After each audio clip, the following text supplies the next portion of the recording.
So yun guys, ito yung ulam natin ngayon na munggo.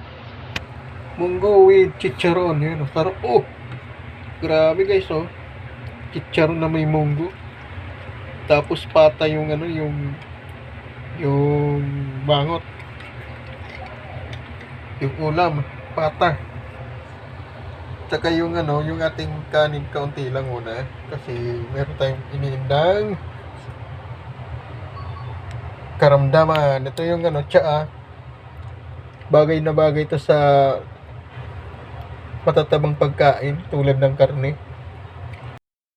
Pandetox ng ng kinain guys. Ang tsaa.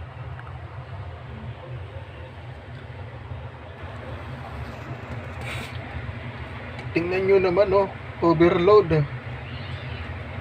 Overload na na munggo. Di Biyernes or Friday ay pwede nating magluto tayo ng na munggo kahit hindi season Friday. Kasi hindi naman talaga importante na may munggo kapag Biyernes lang. Siyempre kailangan natin ng munggo kapag hindi Biyernes. Yan guys, kain, sarap. Friday munggo daw.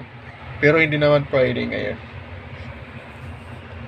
Tara, kain tayo guys.